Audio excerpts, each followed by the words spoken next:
Ici Ben Moubamba.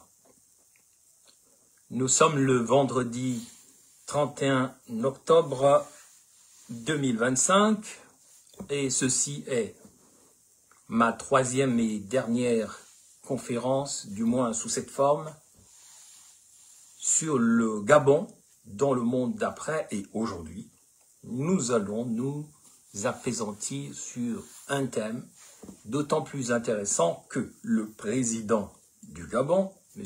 Oligui Nguema, s'est rendu récemment au Vatican et à l'ordre de Malte, démontrant qu'il avait choisi son camp, il avait choisi sous quelle forme de matrice il allait finalement exercer son magistère.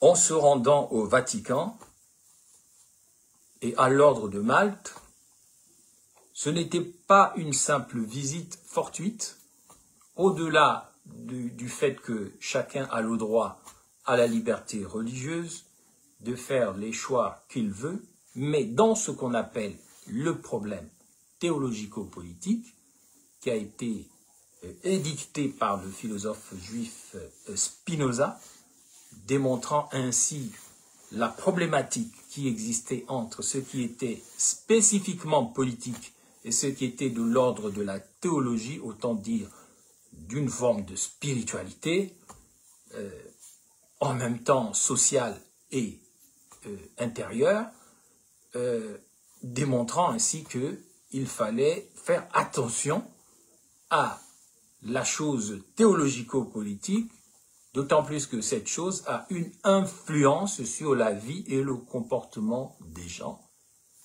Le théologico-politique est ce phénomène temporel et historique par lequel plus d'une personne, voire des milliards, décident de se comporter en société, c'est-à-dire en politique, de telle manière ou contre telle autre manière.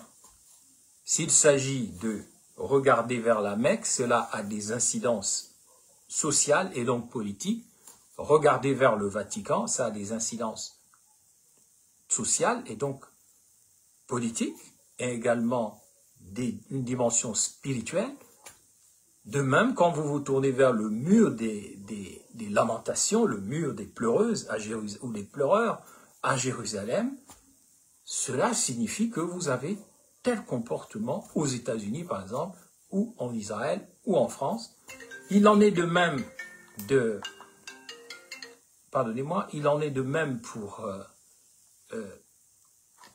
ce qui concerne les visites en Inde, dans les temples de l'Inde, ou les temples shintoïstes au Japon, ou alors les temples, les méga-churches américaines. Chaque réalité théologique ou spirituelle induit un certain type de comportement qui peut aller de la fusion, de l'amour, du rassemblement, à la guerre, à la destruction, à la haine.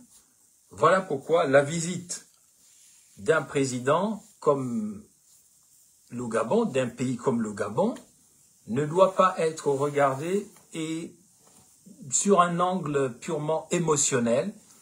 Il faut que cette visite soit considérée dans son aspect en même temps politique, mais aussi sa dimension spirituelle. Lorsque M. Oligui Nguema, président du Gabon, se rend pour la troisième fois en 5 mois au Vatican, cela ressemble au comportement d'un enfant qui cherche qui est sa mère. Quelle est la matrice à laquelle son cordon ombilical invisible veut être relié? Cela signifie aussi qu'en 5 mois, 3 fois au Vatican, on cherche quelque chose. Mais qu'est-ce qu'on cherche? Nous savons que le Gabon est influencé depuis 1472 par le catholicisme, et plus tard par le christianisme, ensuite par l'islam, influencé également par les écoles ésotériques, les écoles des mystères, cela a quelque chose à voir avec la manière dans laquelle nous sommes immergés, nous sommes comme quelque part sous contrôle d'une matrice, d'une mère invisible. Et je pense ici à une parole d'une sainte catholique qu'on appelle Thérèse de Lisieux, qui a écrit dans son autobiographie « Dans le cœur de l'Église, ma mère, je serai l'amour. Dans le cœur de l'Église, ma mère, Ecclésia, je serai l'amour. » De ce fait précis, il faut savoir que quand on dit cela, ça veut dire que chaque esprit humain cherche un radeau de la Méduse, un radeau auquel se raccrocher parce que nous sommes ici-bas comme jetés dans l'existence sans savoir d'où nous venons en réalité, sans savoir ce que nous faisons ici-bas et où nous allons. Donc chacun de nous est appelé à faire des choix dans sa manière de vivre et ce choix est souvent influencé par la matrice à laquelle on est relié, comme on l'a été depuis le sein de notre mère biologique. On a été relié pour vivre au placenta d'une femme, à une réalité qui était la réalité du moment, mais pas tout à fait la réalité.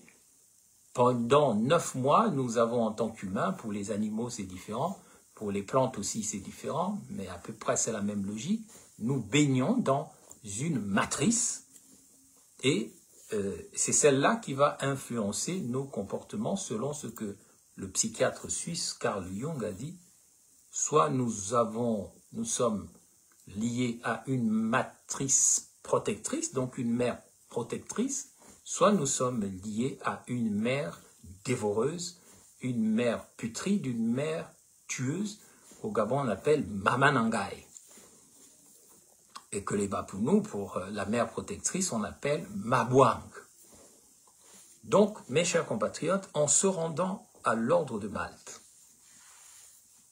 ce qui est son droit, mais selon nos informations, le président Oligui Nguema s'est rendu au cœur de ce qu'on pourrait appeler, dans ce problème théologico-politique,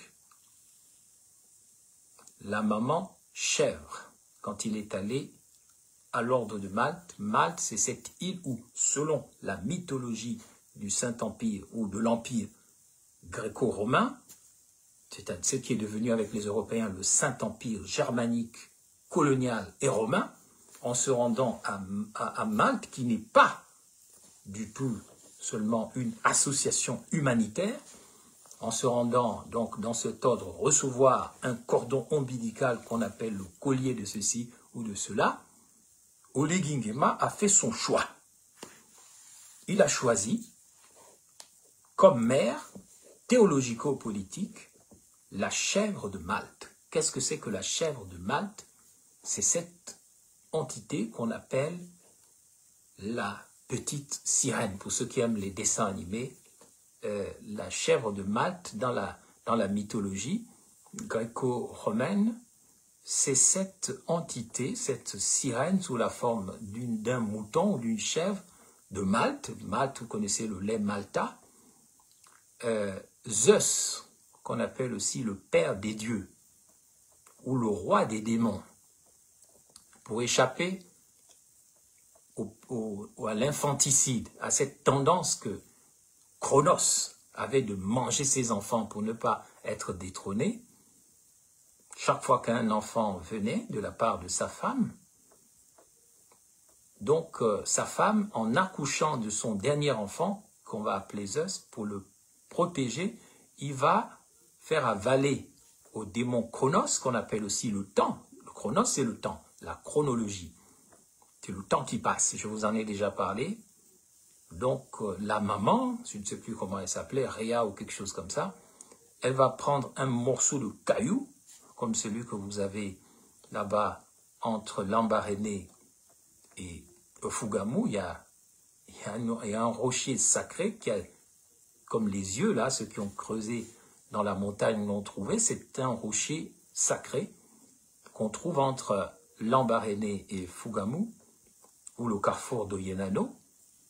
Donc, elle va prendre ce rocher qui ressemble à un humain, elle va le balancer au cœur du temps, au cœur de la montre cosmique, dans la bouche de Cronos, le dévorateur de ses propres enfants, le père par ici, le tueur qui ne veut pas voir ses enfants le remplacer. Rhea va prendre un caillou, le faisant passer pour un bébé, un rocher sacré, il va le jeter dans le ventre de son mari Cronos, et il va prendre l'enfant, le père des dieux actuel.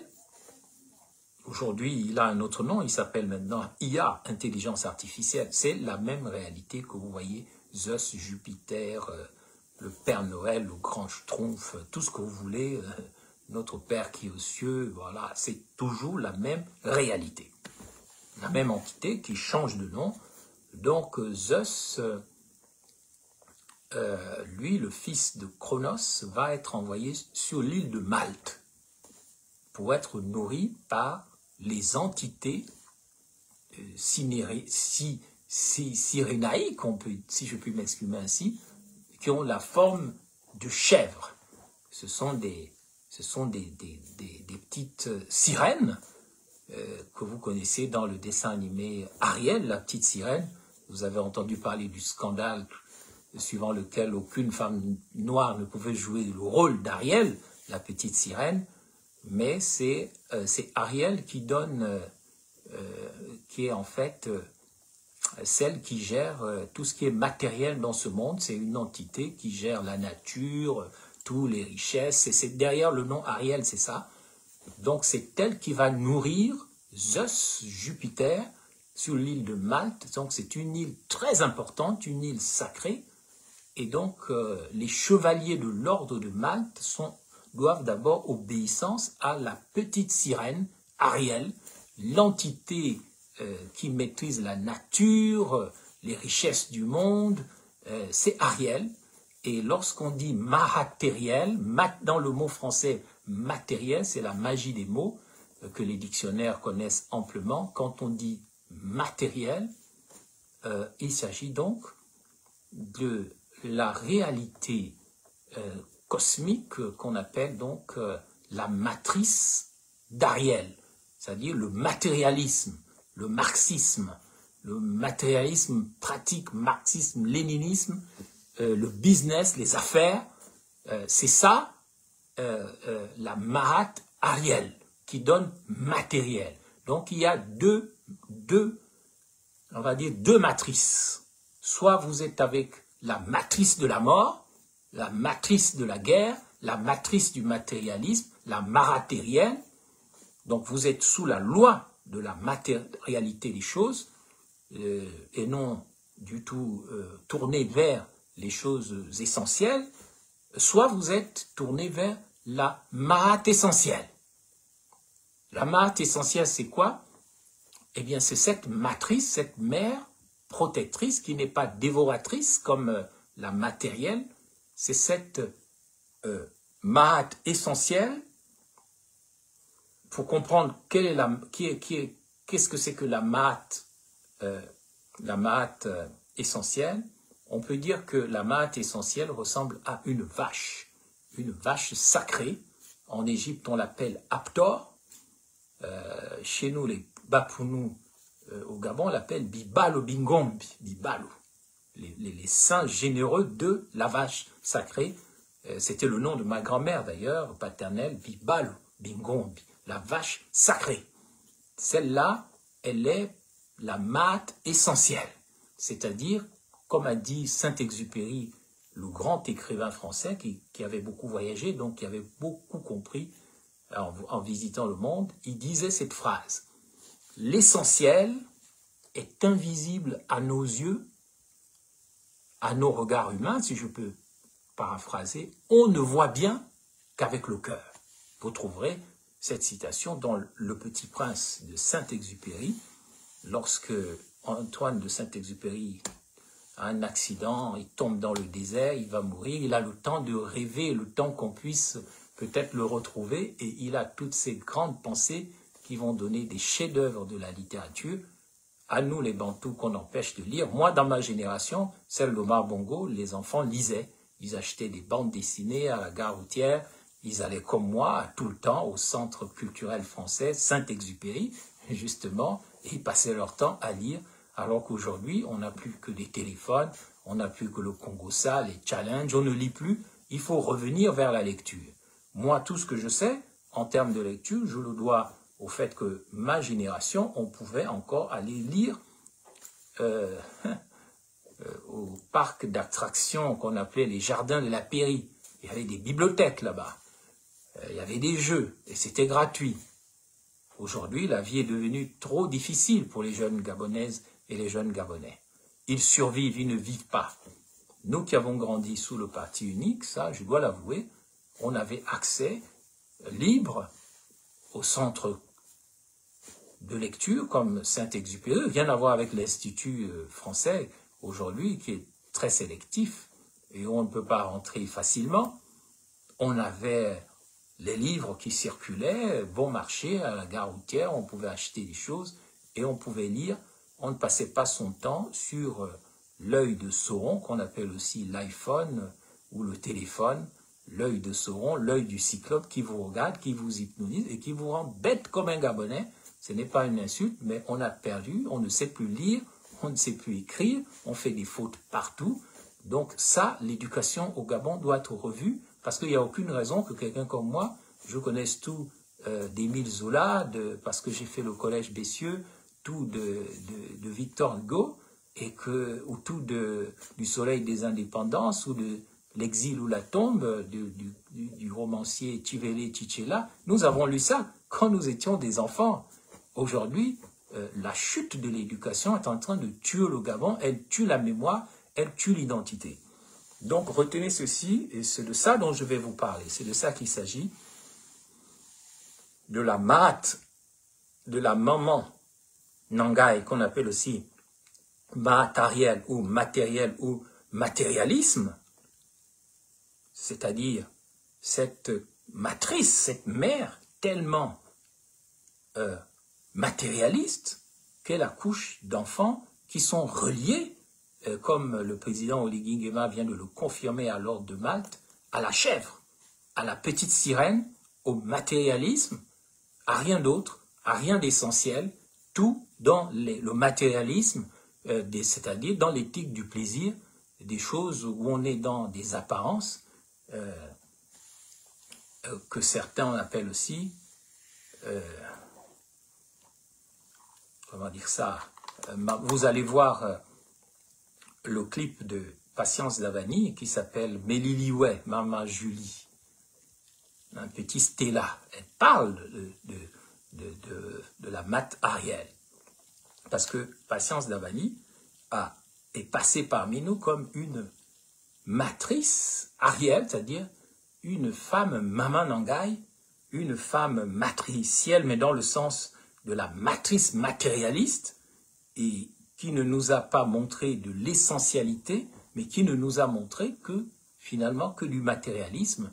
Ce n'est pas une manière de lui manquer de respect, mais c'est parce qu'elle est passée l'autre jour dans le magasin qu'on appelle Mbolo, on l'a vu pousser un chariot, c'est-à-dire qu'elle fait partie de ceux qui ont créé au Gabon l'enfer, qu'on appelle aussi pandémonium, dans le monde de John Milton, l'écrivain anglais du XVIIe siècle, qui a montré comment les gens sont prêts à tout pour remplacer le vrai paradis par un paradis perdu, qui est aussi l'enfer.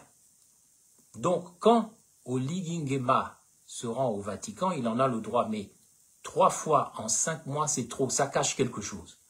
Il va se connecter à ce qu'on appelle, à ce que John Milton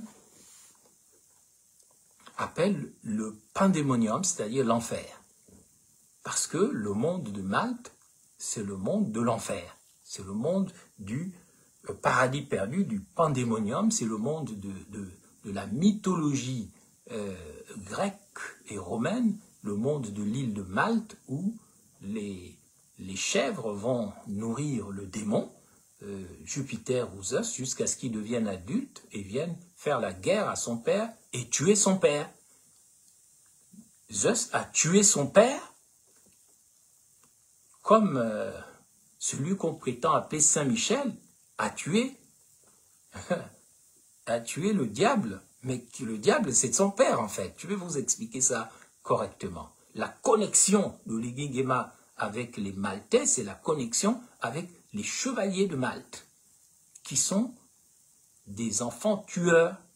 Si je vais vous expliquer, la matérielle, la matérielle, elle ne porte pas ses enfants comme la vache, Bibal Bingo, mais dans le ventre, elle les porte sur le dos.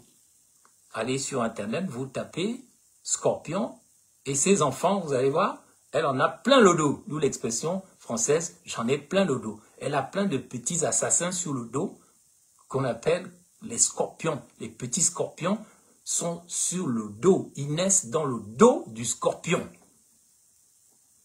Ah oui, Mélissa Messani, 3 voyages en 5 mois au Vatican, c'est quand même bizarre. Je crois que Oligingema a fait son choix. Il a choisi, comme dit John Milton, je paraphrase, il vaut mieux être roi en enfer que serviteur au paradis. C'est ce que John Milton a dit dans son roman Le paradis perdu, parce que le Gabon n'est pas un paradis perdu normalement, c'est le paradis enseveli, qui doit renaître comme le papillon qu'on appelle chez les Pounous du coucouli. C'est-à-dire c'est une chenille dont tout le monde trouvait qu'elle était vilaine, mais quand elle meurt, elle ressuscite, elle devient le plus beau des papillons. C'est ce qu'on appelle le paradis enseveli. Mais le paradis perdu de John Milton, c'est le paradis où on dit « il vaut mieux être roi en enfer que serviteur au paradis ». Ça veut dire que notre président, lui, il est prêt à tout parce que c'est un usurpateur de titres. Là où il est, c'est pas son poste. Dieu ne l'a pas choisi, Dieu ne lui a pas donné le droit de faire du Gabon ce qu'il est en train d'en faire. Là, je suis dans une très longue introduction, mais c'est essentiel. Je vous ai beaucoup parlé de la matérielle, et ça, je vais vous en parler lorsque je vais développer. Et je développerai aussi, avant de finir, ce qu'on appelle la mat essentielle, la connexion au placenta de la vérité. Ce qu'on appelle la mère protectrice, celle qui nous connecte avec le soleil de justice et de vérité. Tandis que cette mat essentielle, qui est une loi, ce n'est pas un conte, c'est une loi universelle, soit tu es vrai, soit tu es faux. Si tu es vrai, tu es mat essentiel. Si tu es faux, tu es matériel. C'est-à-dire que tu es un enfant d'une scorpionne, parce que la matérielle, Ariel, c'est une scorpionne. Ces enfants, elle les porte sur le dos, et ces enfants mangent la mère. C'est vrai dans la biologie animale, allez regarder, cherchez sur Internet, vous allez voir que les scorpions, les matarielles, elles mangent la sirène. Elles bouffent la sirène, elles couchent la sirène. C'est pour ça qu'ils chantent, ces enfants criminels, on a louffé notre grand-mère à cheval. On a lové notre grand-mère à cheval, youpia, ya, ya, youpia. Ce sont les esprits criminels. Ce sont eux qui règnent au Gabon en ce moment, les esprits criminels. Il y a une série américaine sur le sujet d'ailleurs qui s'appelle « Esprit criminel ». Et vous avez la mat essentielle qui s'inspire de Saint-Exupéry. L'essentiel est invisible à nos yeux, à nos regards humains, on ne voit bien qu'avec le cœur. Maintenant, nous cherchons dans la gène Z, c'est-à-dire la génération Z, et les Gabonaises et les Gabonais, et les Africains et les Noirs, nous cherchons les enfants de la vache sacrée qui, eux, y voient l'essentiel qui est invisible aux yeux et au regard humain. Ils veulent faire le bien, ils veulent servir le souverain bien, tandis que les enfants de Maat Ariel, donc la petite sirène, la Malta, la chèvre égarée, la Capricorne, celle qui a le lait sacré, qu'elle fait boire aux démons, et ça donne donc les chevaliers de Malte, qui ont pour base le Gabon, et précisément Saint-Michel de Nkembo. Je vais vous expliquer comment. et d'ailleurs Oligui Nguema à la présidence, tout un cabinet chargé d'écouter Moubamba Imhotep tous les jours, d'espionner tout ce qu'il dit pour savoir où il faut aller. Je suis informé de ça. Quand il va à Malte et au Vatican, c'est parce que ce parcours, je le connais par cœur. Et c'est moi qui, sur cette page, ai déconstruit l'affaire de Mekomombo, de l'importance du village des crimes qui était en Kimbo, et dans lequel, lors de Malte, déjà lors de notre enfance, avait investi à l'hôpital des lépreux. Ce n'est pas une organisation humanitaire à la base. Lors de Malte, pour ceux qui aiment les films, ce sont ce qu'on appelle les Sith. Dans les films Star Wars, la guerre des étoiles, vous avez les Sith qui combattent les Jedi.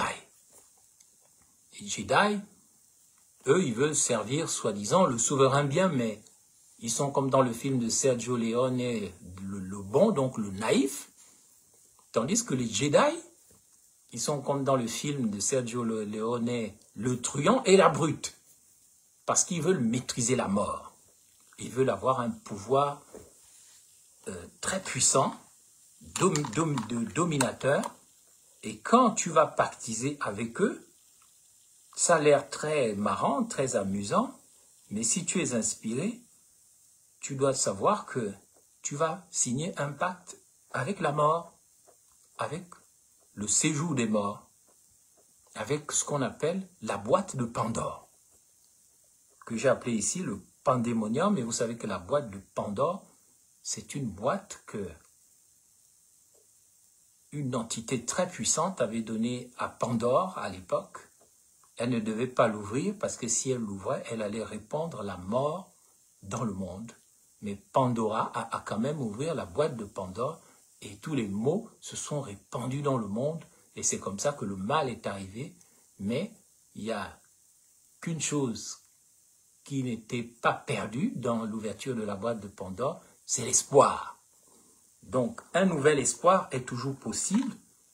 Les choses qui se passent ne vont pas forcément produire les choses que nous redoutons. Les choses qui se passent peuvent aussi produire du bien. Du bien, et l'espoir, c'est une des parties de ce qu'on appelle le souverain bien. Maintenant que je viens de faire cette longue introduction, il m'appartient maintenant de développer ce à quoi le cordon ombilical que le président Oligui Nguema a mis sur son cou, et ça va d'ailleurs l'étouffer, ce qu'on appelle mangamba, c'est quand quelqu'un contrôle ton souffle, mais c'est une forme de cordon ombilical qui le relie désormais à Maman Scorpion, Maman Nangaï, Maman Julie, Petit Stella, Shekina. Et donc, il faut que nous comprenions que tout le baratin qu'on raconte sur oui, il a reçu, machin, la même chose que Mandela a reçu, sauf qu'il n'a pas mis la cape. Il suffit de taper Mandela, les Templiers et tout. Mandela a reçu ça pour trahir l'Afrique du Sud. Pour être un héros, lui, mais pour que l'Afrique du Sud, par exemple, n'ait plus d'armes nucléaires. Ça aurait été le premier pays africain à maîtriser la technologie nucléaire. Et là aussi, Mandela, à travers sa soumission à l'ordre de Malte, reçu le pouvoir politique, mais donné le pouvoir économique à ceux qui avaient finalement persécuté les Noirs pendant des décennies et des décennies.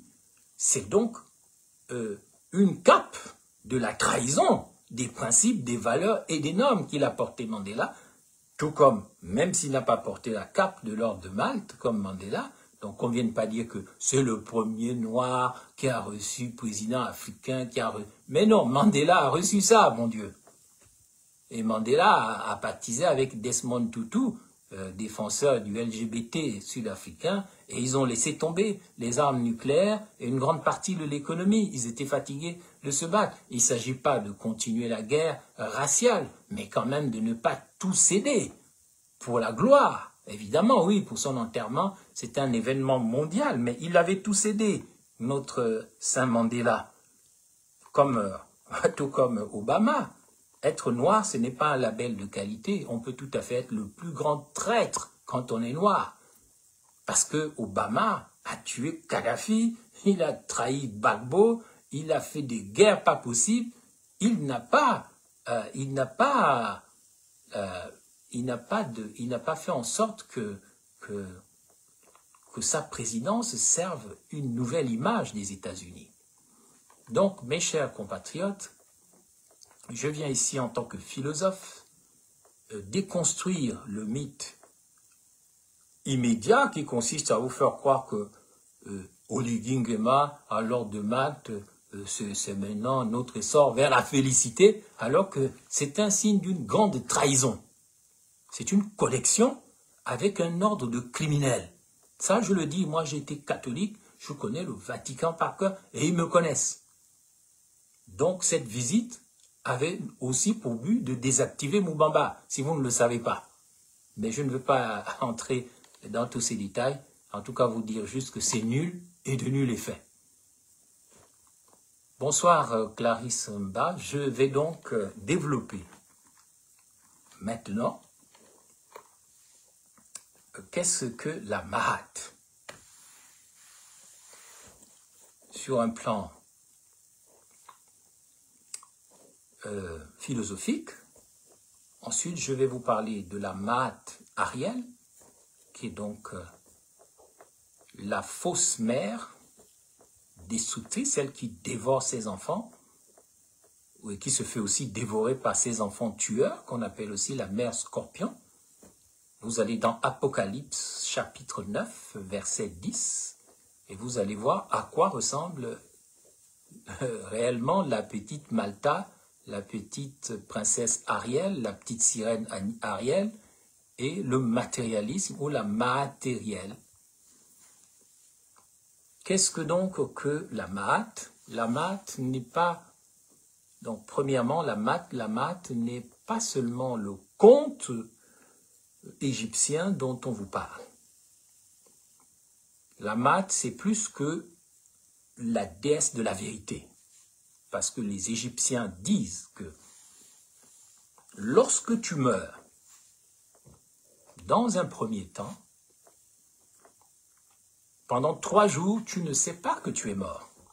Tu es comme dans un rêve, tu flottes, Je vous en parle parce que nous avons bientôt la fête des saints, ou Toussaint pour les catholiques, la fête des morts, et les Gabonaises et les Gabonais vivent ces moments-là sans comprendre que c'est en fait la fête des mémoires, la fête des ancêtres, de ceux qui sont morts, et on ne sait pas ce qu'ils sont devenus. Et c'est pour ça qu'il faut penser à eux, pas dans la magie, pas seulement en allant déposer de la nourriture sur les tombes, quoique ce ne soit pas déjà mauvais, hein, c'est un symbole de l'énergie que vous voulez leur transmettre.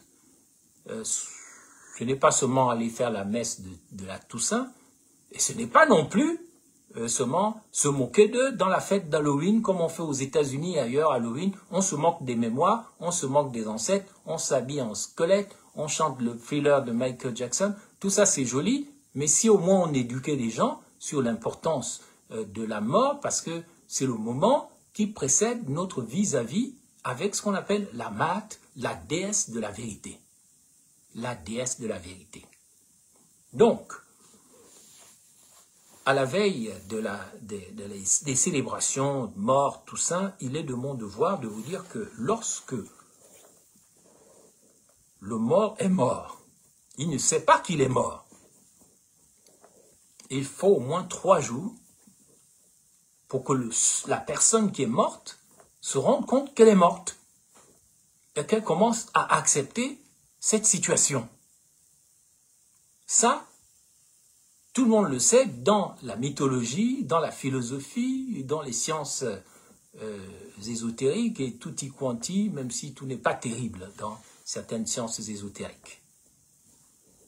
Quand tu es mort, comme Jésus, pourquoi dit-on que il a passé 3 jours et 3 nuits dans le tombeau et qu'il est sorti le matin de Pâques, il est ressuscité? Mais c'est parce qu'il faut 3 jours et 3 nuits, comme dans d'autres traditions, pour que la personne qui est morte réalise que, mince, je suis mort, je suis décédé. Le premier jour, le deuxième jour, le troisième jour, le mort ou la morte ne sait pas qu'elle est morte parce que c'est comme si elle avait pris de l'iboga. Elle est en train de rêver, elle est en train de flotter comme un brouillard. Quand vous voyez le brouillard du matin, ça ressemble aux gens qui sont morts, qui flottent, qui ne savent pas où ils sont comme dans un rêve ou dans un cauchemar. Tu ne sais pas que tu es mort pendant 3 jours. Sinon, on aurait dit Jésus est ressuscité, on l'a mis au tombeau et immédiatement, il est ressuscité. Non, s'il est ressuscité le 3e jour, c'est parce que il faut 3 jours, comme dans de nombreuses traditions, pour que tu réalises que merde, je suis mort. Oh là là, déjà? Ou chouette. Et quand le 3e jour est passé, en tant que mort, tu commences à tourner autour de ta tombe. Tu commences à te balader un peu aux alentours. Et il y a beaucoup de gens qui n'acceptent pas d'être morts. Soit ils auraient voulu encore continuer l'éthique du plaisir, la jouissance, la bouffe, le goût de ça. Soit ils aiment trop leurs enfants, leur famille, ils n'ont pas eu le temps. Ils sont là, ils regardent les gens pendant au moins 40 jours. C'est pour ça que lorsque Pierre Mamboudou est mort, les femmes de Ndéndé gardaient le tombeau parce que pendant ces 40 jours, l'âme du mort, la personne qui est morte, elle n'est pas partie. Et il y a parfois des gens qui sont très méchants, des sorciers, des occultistes, qui viennent capturer les âmes des morts parce qu'ils ont ces 40 jours-là pour les capturer. Ou alors pendant les 3 jours où ils ne savent pas qu'ils sont morts, ils ont au moins une 40aine de jours pour capturer les âmes et les transformer en zombies. Ce qu'on appelle les travailleurs astraux. Les Haïtiens, les gens du vaudou savent bien faire ça. Et leur pays ne fonctionne pas parce que c'est des pays des morts. Même les Blancs capturent parfois les morts pour les faire travailler dans l'architecture. Ils sortent des choses architecturales, les sciences, des trucs. Vous ne savez pas d'où ça sort. Et les gens disent, oui, nous sommes intelligents, nous sommes plus forts, plus intelligents que les Noirs, alors que tout le monde sait qu'ils font le culte des morts. Ils disent aux Noirs de ne pas penser à leur mort, que la Bible a dit de ne pas se préoccuper des morts, mais eux, ils font le 11 novembre, ils font le soldat inconnu, ils font des messes de requiem pour les morts, mais ils vous interdisent de penser aux morts et de ne pas vous éduquer de vous le faire éduquer sur la mort. Ils font comme Oligingema, ils vont se connecter avec la matrice de la mort. Celle où on transforme les pays, les gens, en séjour des morts. Quand vous tuez l'éducation, quand vous faites du n'importe quoi de vos populations, vous les enfermez dans le Mundunga, c'est-à-dire le cul de l'ontologie, c'est-à-dire là où les morts dorment et ils se réveillent pour travailler au service des gens. Donc, quand vous êtes mort pendant 3 jours comme Jésus, vous ressuscitez, c'est-à-dire que vous vous éveillez et vous prenez conscience que vous êtes mort. Ensuite, vous avez 40 jours à peu près pour vous préparer à l'ascension. Les catholiques disent que Jésus est monté aux cieux, où il s'est assis à la droite du Père, d'où il viendra juger les vivants et les morts. Mais ils ont pris ça dans les hiéroglyphes égyptiens. Parce que lorsque Seth, l'entité Seth a tué son frère Osiris, la femme d'Osiris l'a ramené à la vie, et le temps où il se préparait à rejoindre le monde de l'immortalité Osiris, il a même eu le temps de faire un enfant à sa femme, Isis, qu'on appelle Notre-Dame de Paris. Notre-Dame de Paris, ça veut dire Notre-Dame de Père Isis. Et ça, c'est une autre histoire à expliquer plus tard. Je vous emmène vers la matrice, la math essentielle. Je vous en parlerai d'abord avant de terminer sur la matérielle. Donc, quand tu es mort, au bout de 3 jours, tu prends conscience que tu es mort, et là, tu dois te préparer à devenir un immigré. C'est ça la vraie migration. On appelle ça la migration des âmes. Ça sort comme des papillons, comme ça s'envole vers la lumière la nuit, et ça arrive devant une réalité métaphysique qu'on appelle le jugement de la Mahat essentielle, qu'on appelle la déesse de la vérité. C'est elle qui a des plumes, une plume d'autruche à la tête et puis des plumes au bras. C'est comme ça qu'on la représente et c'est pour ça que les Indiens portaient des plumes. Et quand nous étions petits, les satanistes mondiaux nous ont appris à détester les Indiens et à supporter les cow-boys. Donc nous avons donné notre accord à l'assassinat de la Mahat essentielle, la déesse de la vérité. Lorsque nous étions contents, quand on regardait les westerns, on tirait sur les Indiens et nous on disait, quand on était petits, les cow-boys avaient raison de tuer les Indiens. De toute façon, c'est de leur faute aussi parce qu'ils portent des plumes. Ces plumes qui signifient des plumes de la vérité parce que les Indiens sont des Bantous. En tout cas, c'est des Noirs à l'origine. On nous a formatés dans l'enfance, nous les petits Africains, les petits Noirs, les petits Gabonais, à détester la déesse de la vérité par les westerns. On avait raison de tuer les Indiens. Ah oui, les cow-boys avaient raison. C'est comme ça qu'on vous donne l'autorisation de vous faire du mal. On vous demande dans l'occultisme, dans la Mahat aérienne, dans le matérialisme, donnez votre consentement pour qu'on vous tue, qu'on tue la vérité et la connaissance en vous. Donc, si vous portez des plumes de la vérité, vous avez tort. Pourquoi? Parce qu'il n'y a que Tarzan qui peut être le roi de la jungle. Personne d'autre, à part Tarzan, comme il est blanc, comme il est blond, avec son slip de panthère, il ne peut même pas trouver une Africaine à épouser comme Bla, la cruche à Lianga. Il va faire venir sa blonde d'Angleterre, Tarzan et Jane. Voilà comment on vous formate. Moi, j'aime toujours lire les BD de mon enfance, Zambla, Hakim, mais devenu adulte et fortement adulte, je constate que j'ai donné mon consentement au fait que Zambla, Hakim, Black Lorock, personne ne pouvait être un héros à part Zambla, Tarzan, Tex Wheeler. Tous les autres avaient tort parce qu'ils étaient habillés avec des vêtements de noirs, avec des vêtements d'indiens, et les gentils, c'était les cow-boys qui sont aujourd'hui les Macron, les Trump, les Poutine. Voilà, c'est eux les cow-boys du monde. On leur a donné raison dès notre enfance.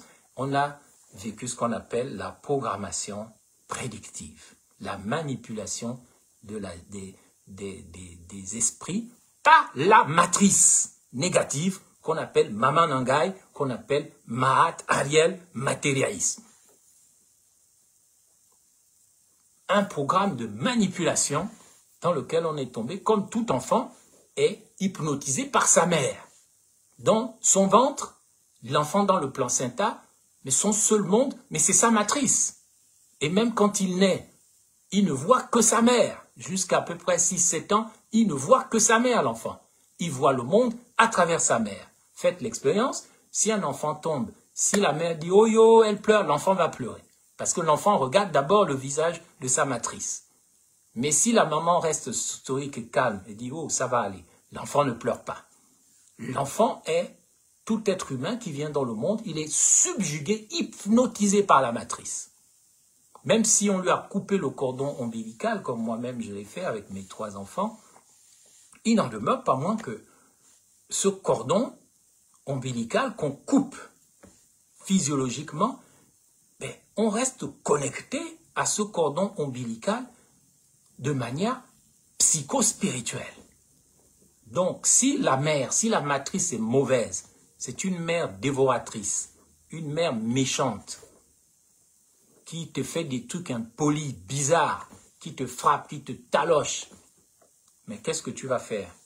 Mais tu vas rester relié psychospirituellement à la Mahat la Marat terrienne, et qui est la mère des esprits criminels, la mère des démons. Donc, si vous voulez savoir qui vous êtes, que vous soyez une femme ou un homme, selon le psychiatre Carl Jung, il faut savoir que tout commence par la mère. Tout commence par la matrice, que ce soit un homme ou une femme, les rapports psycho-spirituels que vous avez avec la matrice, avec la mère, c'est ce qui détermine votre comportement. Soit vous êtes un esprit criminel, soit vous êtes un esprit éveillé, au service des bonnes choses de la vie, sinon vous êtes un esprit criminel. Donc, lorsque dans l'Égypte ancienne, l'esprit arrive devant la déesse de la vérité qu'on appelle Marat, il doit faire une confession négative et la Marat prend sa plume qu'elle a dans les cheveux, en plume d'autruche ou de perroquet, peu importe, elle pose de l'autre côté de la balance et le mort prend son cœur, c'est-à-dire sa conscience, et la dépose de l'autre côté de la balance. Et donc, il doit réciter les 42 lois de la Marat et les 77 principes de la Marat. Bonjour, Shalom Irigo. Ici, il ne s'agit pas de punition. Il ne s'agit pas des lois de Moïse. Quoique les lois de Moïse et les lois de l'Évangile sont inspirées des lois de la Marat égyptienne, à part peut-être 3 ou 4 commandements. Par exemple, dans les lois de la Marat, on ne dit pas que tu ne dois aimer qu'un seul Dieu, et puis il n'y a que lui, si ce n'est pas lui, tant pis pour toi. Il n'y a pas de jour du Seigneur non plus dans les lois de la Marat. Sinon, la plupart des lois de la Marat, on les retrouve dans les lois de Moïse et dans les lois chrétiennes. Et même dans le Coran égyptien, musulman, pardon. Donc, quand vous avez mis votre conscience sur la balance de la déesse de la Marat, et que vous avez récité et confessé, non pas en craignant une punition, c'est-à-dire que vous vous jugez vous-même, vous regardez votre conscience comme à la télé. Je n'ai pas fait ci, c'est ça, je n'ai pas fait de mal à ceci, je n'ai pas pris la femme de mon voisin, je n'ai pas pris... En fait, on dit, oui, en fait, c'est comme un questionnement. Est-ce que je n'ai pas maltraité les animaux quand même? Est-ce que je n'ai pas offensé, je n'ai pas volé les offrandes des dieux? C'est plutôt dans ce sens qu'il faut voir la récitation des lois de la Marat et des 77 principes de la Marat. C'est un examen de conscience. Moi, quand j'étais au petit séminaire de Saint-Jean de Libreville, on avait un exercice le soir que j'aimais bien par contre, c'est une des choses que je ne regrette pas, c'est l'examen de conscience, ici-bas. Et c'est ce qui est devenu d'ailleurs le sacrement de la confession chez les catholiques, c'est inspiré de quand le mort arrive devant la déesse de la vérité qu'on appelle la Marat, qui est habillée comme une indienne, avec des plumes, une plume à la tête et des plumes partout. Et normalement, ta conscience doit être plus légère que la plume de la vérité pour pouvoir continuer ton voyage. Parce que la mort est un voyage. C'est pas ce qu'on voit au Gabon quand quelqu'un est mort. Oui, il faut pleurer parce que les pleurs permettent d'apaiser les morts. Aujourd'hui, on voit que maintenant la mort, c'est les guitares électriques, les gospels, on chante. Ça n'apaise pas les morts, ça les effraie même. Et beaucoup, ça les énerve et ils s'en vont ailleurs et ça devient des âmes errantes. Mais quand les parents pleurent le mort, dans la tradition d'avant qu'on appelait chez les Pounous les bakwili, les pleureuses, il y en avait même des pleureuses professionnelles qui racontaient la vie du mort. Et là où le mort était là en train de traîner, il entendait ses pleurs. Et son âme était apaisée parce que l'objectif n'est pas de faire de vos âmes, sauf les sorciers, des travailleurs sociaux, des zombies qui font des travaux, qui sont des esclaves. Parce que l'esclavage n'est pas seulement l'esclavage que les Blancs ont imposé aux Noirs ou les Arabes. L'esclavage aussi, c'est quand vous capturez les esprits des morts pour en faire des zombies, des travailleurs astraux, et vous mentez que vous avez fait telle découverte, vous avez construit tel super... alors que vous travaillez avec les morts. Vous les faites travailler parce que vous avez récupéré leurs momies, vous avez récupéré leurs organes, vous avez un contrôle sur eux, vous avez volé leur crâne. C'est pour ça que les mamans de Ndende, en 2012, que je suis allé soutenir en Ndende, ils refusaient que les gens viennent sur la tombe de Mamoudou, Pierre Mamoudou, pendant 40 jours pour ne pas voler son âme ou son crâne. C'était ça l'explication réelle. Et donc, moi, je les ai soutenues parce que je savais ce qu'elles faisaient. Elles sont les dernières connaisseuses des mystères et des sciences bantoues.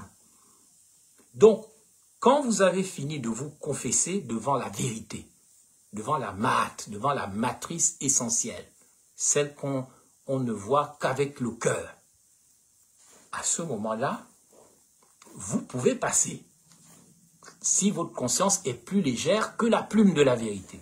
Et vous continuez votre voyage parce que la vraie migration, en fait, c'est la migration des âmes. Un mort, son destin, c'est soit d'aller dans le monde des essences divines, où il doit découvrir sa vocation à devenir lui-même un dieu, avec un petit dé, une étoile, une mbwelili, comme on dit chez les Bapounou, mbwelili, elle ne doit pas, elle doit aller se mélanger avec les puissances divines afin de devenir elle-même un créateur associé avec le créateur suprême et de gérer ce qu'on appelle le monde des réalités. D'ailleurs, pour vous dire encore un secret qu'aucun chrétien, aucun catholique ne vous dira, les âmes qui sont parfois arrivées là-haut, là-bas, parfois elles chutent. Ça s'appelle la chute des anges. Elles chutent dans la matière parce que certaines d'elles regrettent la matière. C'est quelque chose qui les hypnotise. Elles reviennent comme ça. Après, on va dire, oh, les Mimbwiri, les Elohim. Mais mon sang, c'est vous-même qui vous renvoyez ici-bas parce que un certain goût de ça, de la matière, ne vous a pas quitté. Mais ça, c'est un autre débat. Ce qu'il faut retenir, c'est que la Mahat, c'est une loi universelle qui te permet d'accéder à la divinité, d'aller te mélanger avec les essences divines. C'est ça la Mahat. Je répète, la Mahat est une loi essentielle de l'univers. La Mahat essentielle est une loi divine, une loi essentielle, un principe extraordinaire. Parce que quand on dit divin, Dieu, parfois ça ne veut rien dire, mais c'est un principe extraordinaire, c'est une loi universelle qui permet à ceux qui ne sont plus ici d'accéder au là-bas. Je répète, la Mahat essentielle te permet de partir d'ici pour accéder là-bas où tu dois devenir ce que tu dois devenir. Maintenant, la matérielle, elle, c'est ce qu'on appelle, encore une fois, moi je ne peux citer souvent que la langue Pounou, puisque je suis Pounou, c'est celle-là dont je vous ai dit qu'elle est le Mundunga. Mundung. Elle a la forme d'un crocodile et d'un hippopotame. Lorsque ta conscience est plus lourde que la plume de la vérité, tu es avalé par le Mundunga, à tête de crocodile et à corps d'hippopotame. Et si c'est le corps de l'hippopotame, ça veut dire que tu as encore une possibilité dans le ventre de l'hippopotame, donc dans le ventre de la matérielle, dans le ventre de la petite sirène Ariel, tu as une autre possibilité de renaître encore, ici-bas. On te chie ici-bas. Lorsque ta conscience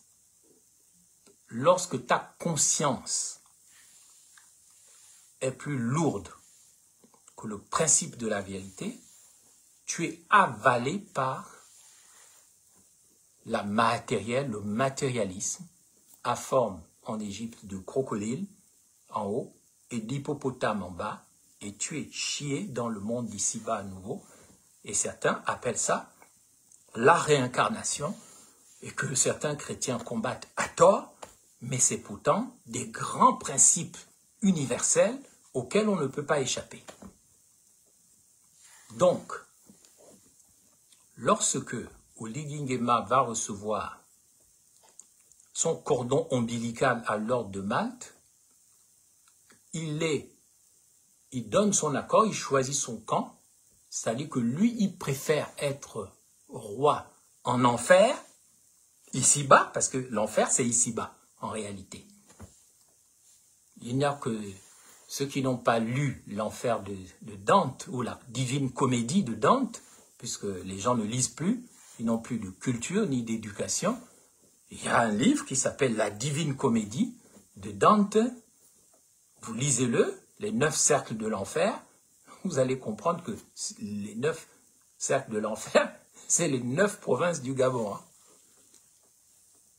Lorsqu'Oli Nguema va se brancher à la matrice de mort, à la scorpionne de Malte, à la chèvre de Malte, pour être nourri comme un esprit criminel par les chevaliers de Malte, vous comprenez que c'est un détournement de la déesse de la vérité, et vous êtes là, vous n'y comprenez rien, parce qu'on ne vous a pas éduqué, vous avez grandi par vous-même, vous n'avez pas eu la curiosité intellectuelle, et vous ne voyez pas, vous ne saurez donc pas que là où l'ordre de Malte s'est incarné au Gabon à travers les catholiques, c'est à l'église de Saint-Michel de Nkembo. Or, quand vous allez à l'église de Saint-Michel de Nkembo, vous avez un ange qui a l'air d'un LGBT, un homme en jupe, qui tient la balance de la déesse de la vérité avec une épée et menace le noir bantou. Et c'est un détournement de ce qui se passe normalement après la mort. Il n'y a pas un garçon indondo ou un dondon clair de peau qui menace son parent noir avec la balance de la déesse de la vérité. La balance avec laquelle vous voyez Saint-Michel menacer un démon soi-disant qui est noir forcément, c'est la balance par laquelle Macron Mamba menace Oli Nguema. Il est blanc comme Saint-Michel, il a la balance de la France-Afrique. C'est une inversion des valeurs. Le savoir est une arme. Bienvenue dans l'âge d'or, dans l'ère du réveil global qui ne s'arrêtera plus. Je suis ici pour enseigner notamment la génération Z pour que vous compreniez comment vous êtes manipulés du matin au soir. Parce que l'église Saint-Michel de Nkembo, moi j'ai été baptisé là, je connais, j'ai grandi là. Je connais tout de ça. Je sais qu'en 1931, c'est là que les spiritains ont acheté pour l'ordre de Malte ce terrain qui était un village des criminels qu'on connaît, où on tuait, on mangeait les gens. Dans le Mbanja, là, on mangeait les gens, on tuait les gens là. Donc il y avait un vieux là qui avait un grand tueur qui était là. Il a eu la lèpre, on l'a soigné, il a remercié, il a donné le terrain qui est maintenant devenu l'hôpital des lépreux, en mémoire de ce vieux-là dont je ne veux pas citer le nom pour ne pas énerver trop de monde. Mais je tiens à vous dire que là, à Mkamambo, en Nkembo, il y a une porte sacrée, et c'est là qu'il y a une porte invisible par laquelle les magiciens, les sorciers font leurs choses, cachés derrière l'église. J'ai grandi là, je connais très bien. Mais le jugement de Saint-Michel sur son père noir, ça ne correspond pas du tout au jugement de Maat, la déesse de la vérité, face à la conscience humaine, face à la conscience d'un mort qui voyage vers l'éternité. On ne vous dira jamais ça. Parce que la balance du jugement, c'est la balance de Maat, ce n'est pas la balance de Saint-Michel. Ce n'est même pas écrit dans la Bible, en Apocalypse 12, que Michel, oui, il a combattu, bon, il a combattu, bon, on pourra expliquer tout ça. Mais on n'a jamais dit qu'il avait une balance à la main avec une épée pour bastonner le Gabonais, grâce à l'ordre de Malte. Il y a des grands contrats en ce moment, psychospirituels, négatifs, pour nourrir le séjour des morts. Ah, je vois que ma chérie Coco, Marlène et Sola et Punta Melela, bonsoir. Donc, j'espère que je ne vais pas faire de commentaires supplémentaires, mais je suis content qu'elle soit là. Donc, je voudrais continuer mon idée qui consiste à vous dire que la déesse de la vérité, qui s'appelle donc Mahat, elle ne juge pas les âmes, elle met les âmes face à leur conscience. Donc il faut que la conscience du mort soit la plus légère possible, sinon qu'est-ce qui se passe? Il est désactivé dans son voyage vers ce qu'on appelle les essences divines. Il est désactivé, il est reavalé par Séraphin Mundunga, qu'on appelle aussi Sobek et Hippopotame, mais en fait c'est le cul de l'ontologie, c'est pas pour être un poli que je dis ça, c'est des images en fait, et tu es recraché ici-bas dans ce monde en réincarnation parce que ta conscience n'est pas bonne. Et si tu reviens plusieurs fois, tu vivras ce qu'on appelle la seconde mort, c'est-à-dire qu'à un moment, tu deviens un soleil noir éteint. Un soleil éteint, c'est comme si tu n'as jamais existé, tu disparais, on te désactive, tu n'es plus. Ce n'est même pas que tu n'existes plus, c'est que tu n'es plus. C'est comme si tu n'avais jamais existé, et c'est pour ça que dans la Bible, on dit il faut craindre la seconde mort parce qu'elle est plus grave que la mort physique. La mort, la seconde mort, c'est la désactivation de ton être. Au bout de plusieurs fois, quand tu te présentes devant la déesse de la vérité, la Maat essentielle, pas la Maat et la Maat de la petite sirène Ariel qui donne matériel ou matérialisme, eh bien, tu retourneras dans la matrice de la matière. Et en retournant là-bas, tu essaieras de recommencer une nouvelle vie pour essayer de récupérer ou de réparer ce que tu as raté dans cette vie. Parce que lorsque tu es mort et que tu es détaché de ton corps, c'est là que tu réalises. Pourquoi Noureddin a dit « Est-ce que tu réalises ?» Est-ce que tu réalises Yangoulou? Parce que là, il était face à la mort. La mort dont il n'aurait jamais pu sortir vivant. Hein. Voyez comment il est sorti du Gabon. Est-ce que tu réalises? C'est ce que le mort fait quand il a quitté son corps. Il se dit, mais merde alors, mais j'ai fait toutes ces bêtises, toutes ces conneries à cause de... Là, tu n'as plus les influences de la matière.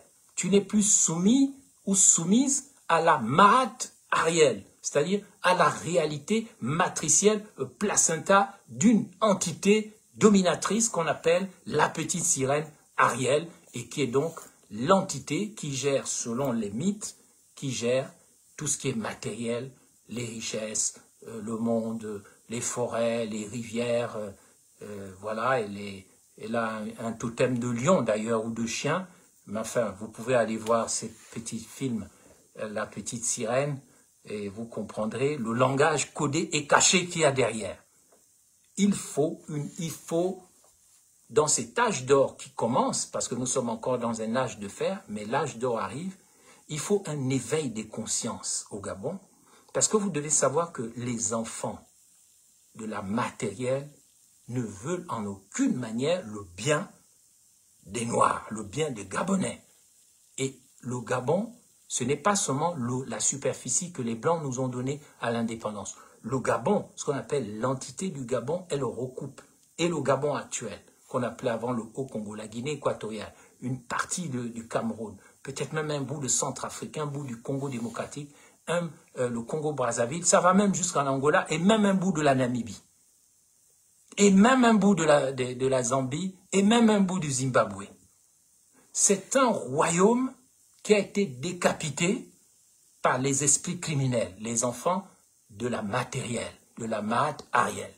Ils sont venus en colonisateurs, ce sont nos enfants, Ondondon, Indondo, qui ont évolué, qui ont muté, et qui reviennent en Saint-Michel de Nkembo se venger et tuer leur père, qui vont appeler le diable ou le dragon, ils vont le tuer. Grâce à qui? Mais grâce à l'ordre de Malte. Et l'ordre de Malte, c'est qui? Mais c'est le Saint-Empire germanique et romain et colonial. Ils n'ont pas de pays, ils n'ont pas de drapeau, comme ils disent eux-mêmes, c'est une réalité invisible.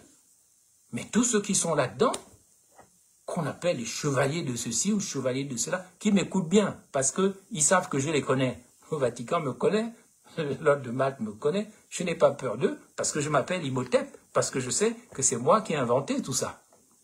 Donc c'est pour ça que j'en parle sans peur. Vous allez me faire quoi? Mais le président Oligui peut aller me critiquer au Vatican, comme ils ont fait, on me critiquait à l'ordre de Malte, mais il sait désormais, en m'écoutant, que je suis au courant de tout. Vous n'allez rien me faire. Moi, je ne m'appelle pas Sankara, je ne m'appelle pas Lumumba, je ne m'appelle pas Omniobe. Vous allez me faire quoi? Je suis votre père. Vous n'allez pas me traiter comme un chevalier, le lord de Malte déguisé en Saint-Michel, qui vient tuer son père à Saint-Michel de Nkembo, l'église de Mekamamba. Tout ça, c'est codé. Vous êtes des buveurs de lait de Malte, qu'on appelle aussi le sang impur qui abreuve nos sillons. Et vous voulez faire quoi? Mais votre temps est passé. Le Saint-Empire germanique et romain, c'est fini. Il va falloir que vous négociez avec le Sud global. Comment on va vivre ensemble dans le même village, dans un monde multipolaire, mais vous pouvez venir au Gabon, manger la petite Berikia. Je ne veux pas faire du mal à ses parents, ou le petit Rinaldi, mais moi je connais vos petites magouilles de cannibales en Guinée équatoriale, de Rosicruciens au Cameroun, de bandits de Bangando au Gabon, qui voulaient devenir des militaires d'une fausse organisation humanitaire, mais qui a un drapeau et qui n'a pas de pays. C'est-à-dire que vous êtes allé vous connecter avec votre cordon ombilical que vous attachez au cou et qui va vous étouffer. Vous êtes allé vous connecter avec des gens qui viennent en Kembo, comme des Saint-Michel Ondondon, avec les lances de Junior Ondondon, on appelle la lance des Romains, qu'on vous a remis au stade de l'amitié sino-gabonaise, c'est la lance des Romains. La lance des Romains que vous avez enfoncée dans le cœur du Christ, que vous avez utilisée pour tuer vos pères, les Bantous, en esclavage, en disant « Oh, Saint-Michel a parlé, Saint-Michel vous a jugé, le Père Morel a construit son église, voilà, c'est bien, regardez comment c'est joli, les sculptures et tout, mais attention !» Le temps des idiots utiles est terminé au Gabon avec Imhotep. C'est pour ça que Imhotep est détesté, parce que je suis le seul homme politique qui parle comme ça. Je n'adore pas la matière. Je n'adore pas le matérialisme. Je ne vais pas suivre la petite sirène Ariel, ou bien aller lui faire des choses impolies à la Saint-Denis, à la Pointe-Denis, comme certains hommes politiques que je ne veux pas citer ici font. Est-ce que vous avez compris? Donc, la maths essentielle, c'est une loi universelle qui permet aux âmes d'accéder au monde des essences divines qu'on appelle là-bas. Au-delà, ça veut dire là-bas, et c'est pour ça que les Gabonais disent « je m'en vais à là-là-là ». C'est ce que ça voulait dire en réalité, c'était aller dans l'au-delà, aller vers le monde des essences divines qu'on croyait être là-bas. Donc, les Gabonaises et les Gabonais, en ces fêtes des morts, de la Toussaint, d'Halloween, ne doivent pas être effrayés par les morts. Les morts ne sont pas morts, bon sang. Il fut un temps où on apprenait encore par cœur les poèmes de Birago Diop, dont celui qui dit « Les morts ne sont pas morts ». Et nous sommes tous des morts en puissance, mais nous ne mourrons jamais en réalité. Nous sommes ce qu'on appelle des voyageurs extradimensionnels. Il n'y a même pas de... Vous n'entendrez pas beaucoup de soi-disant pseudo-intellectuels européens vous dire merci à Marlène et Soula. Ah oui, mais tu ne peux pas détester ton oncle, c'est moi qui ai la dot. C'est moi qui ai ta dot. Mais je ne comprends pas encore. Ta dot. Soit on doit me donner à moi la dot, Ça, c'est moi qui dois payer. Ça dépend si tu te situes dans le matriarcat ou le patriarcat. En tout cas, moi, je suis dans le matriarcat, c'est-à-dire dans la matrice de la vérité dont je vous parle. Celle qui a la plume de l'autruche sur la tête et celle qui a les plumes et qui juge et qui permet à la conscience humaine de s'auto-juger à sa mort et pas de se faire juger par un fils tueur, un esprit criminel qui dit qu'il s'appelle Saint-Michel et c'est pour ça qu'en fait il est Oedipe, le grec, qui vient tuer son père pour toumer et copuler sa mère. C'est ça Oedipe, les Oedipiens. Ils ont des problèmes avec leur père. Donc, quand tu es dans la matrice, tu es dans le matriarcat, mais attention, il y a un matriarcat qui est négatif et un matriarcat qui est positif. Le matriarcat négatif, c'est le matérialisme, la maat arrière, c'est-à-dire au service de l'entité de la petite sirène, la petite démone, la petite chèvre de Malte. Voilà ce vers quoi nous emmène le président Oligui Nguema. Mais il n'a pas l'air de bien comprendre les choses. Sans doute, il a quelques insuffisances intellectuelles et de compréhension des mystères. Il va vers la facilité. Et donc là, en allant à Malte, s'attacher un cordon ombilical de la mort autour du cou, il se transforme en traître à la nation, comme Nelson Mandela a fait avec l'Afrique du Sud. La trahison, c'est vendre les 3 îles de Mbagné à la Guinée équatoriale, un pays d'esprit criminel, où on mange les gens, où on copule les petites filles en pagaille. Allez dire ça au vice-président Teodoro Obiang Junior. Je m'en fous de lui, et je n'ai pas peur de lui. La vérité vous affranchira, a dit Jésus. Et je vois qu'il y a plein d'églises catholiques en Guinée équatoriale. La Rose-Croix, ça veut dire quoi au Cameroun, à 92 ans, même si Poutine félicite, mais lui aussi c'est le Saint-Empire germanique et romain, c'est quoi? C'est le passage en force. Passage en force, ça c'est la maat ariel, le matérialisme, la mort. Passage en force au Cameroun, passage en force en Côte d'Ivoire, passage en force au Togo, passage en force en tout. Mais si vous voulez voir une vraie Afrique, il faut aller en Afrique au Sahel. Il y a quelques pays où on vous montre que ah non, ce n'est pas ce qu'on voit en Afrique centrale ou en Afrique de l'Ouest. Il y a des pays qui fonctionnent, qui ont été colonisés soit par des Anglais, soit par des Allemands. Vous allez là-bas, vous allez voir des pays qui fonctionnent parce que là-bas, on s'est battu pour la vérité, pour les principes, pour les valeurs, pour les normes, pour l'identité, pour la terre et pour la mémoire. Ce qui correspond aux principes, aux valeurs et aux normes. Mais quel combat avons-nous mené au Gabon, ou au Cameroun, ou au Togo, ou en Côte d'Ivoire, pour les valeurs, les principes et les normes? Parce que ça, c'est le combat de la Maat essentielle, c'est-à-dire la déesse de la vérité. Nous serons jugés non seulement sur l'amour que nous aurons eu les uns les autres, comme dit l'Évangile, mais nous serons aussi jugés sur les principes, les valeurs et les normes. Les principes, c'est les grandes tendances que nous avons pour vivre ensemble. Est-ce que nous produisons l'enfer de Pandémonium, l'enfer de Malte, l'enfer des Gréco-Romains? Est-ce que nous produisons des principes salvifiques, si je puis m'exprimer ainsi, c'est-à-dire des principes qui nous sauvent la conscience? Est-ce que nous nous battons pour des valeurs telles qu'on ne peut pas attraper une petite Bérica de 1 an et demi, on va la violer peut-être comme Esther, on va la tuer peut-être comme Esther, j'espère que non, mais je ne veux pas me faire d'illusions. Ceux qui ont enlevé cet enfant sont des grandes personnalités du Gabon et je m'inquiète vraiment pour cet enfant. Moi, ça m'étonnerait qu'elle soit encore de ce monde, mais c'est un pays où on ne se bat pas pour les principes, où le ministre de la Justice, je parle devant une avocate de grande facture, et Sola, et Foutam, Marlène, moi je l'écoute, elle est très capée intellectuellement. Après, je ne suis pas forcément d'accord avec sa stratégie politique, mais c'est une grande avocate. Et dans la disparition d'une petite d'1 an et demi. Aucune prise de parole du ministre de la Justice, Akouré Davin, qui faisait du bruit à bilibinzer du matin au soir à l'Assemblée nationale en 2023.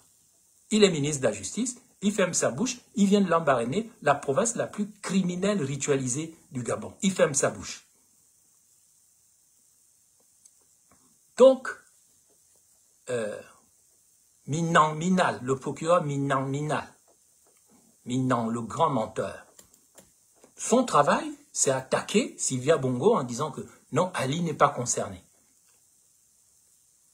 On a enlevé un enfant, il ne fait pas de conférence de presse, alors qu'il a fait soi-disant un doctorat en France sur les crimes rituels. Quel est ce pays où on ne se bat pas pour le respect des valeurs telles que le respect de l'innocence? La préservation des enfants. Si on était dans un pays qui défend les principes, les valeurs et les normes, c'est pas l'affaire de Warren, le petit qu'on a bastonné pour une histoire de cul et de sexe. Là, ça nous intéresse. C'est un pays qui n'a pas de principes, pas de valeurs. Alors le débat, la télévision, c'est Warren. Oh, il y a des enfants de grands types qui l'ont bastonné pour une histoire de sexe, de cul et tout. Alors tout le monde en parle. Mais la petite Berikia, innocente comme pas possible, belle comme tout, voilà un bébé qui aurait pu devenir une maman dans quelques années, qui aurait donné des enfants à notre pays. Vous l'enlevez, vous la torturez, vous la tuez peut-être pour en faire une travailleuse astrale, le pays dort. Les acteurs dorment. Il n'y a que l'activiste princesse de Souba, en tant que femme, que j'ai entendu dénoncer cette affaire. Mais tout le monde ferme sa bouche. Pourquoi? Est-ce que c'est l'enfant que vous avez sacrifié pour entrer dans l'ordre de Malte? Ou bien c'est l'enfant que vous allez donner à manger à Macron Mamba quand il sera au Gabon? À ça, moi, je mets les pieds dans le plat. Pourquoi un tel silence sur le sacrifice des innocents et vous emmerdez les gens pour des enculés, des petits voyous comme Warren, des connards qui se battent parce que c'est des enfants de grands types? Vous faites le bruit au pays à cause de ça. Mais personne ne se lève pour dire une petite innocente a été enlevée, comme on n'a rien dit sur Rinaldi. Mais c'est très choquant, parce que c'est le sacrifice des générations futures. Et vous fermez votre bouche, et vous dites que c'est enfin notre essor vers la félicité, et vous dites que Oligui Nguema est très beau dans son cordon ombilical de l'ordre de Malte. C'est-à-dire, quand on dit Malte, ce sont les sirènes Ariel, hein, c'est les chèvres, c'est les gens qui copulent avec les chèvres à l'île de Malte, là-bas. C'est les Lupernales, on appelle ça. Non, je suis très déçu de mon pays quand je vois ça. On fait du bruit pour Warren. Et personne ne fait du bruit pour la petite Berikia. Mais je suis vraiment, c'est à vomir. Et les gens viennent faire du bruit à Imhotep.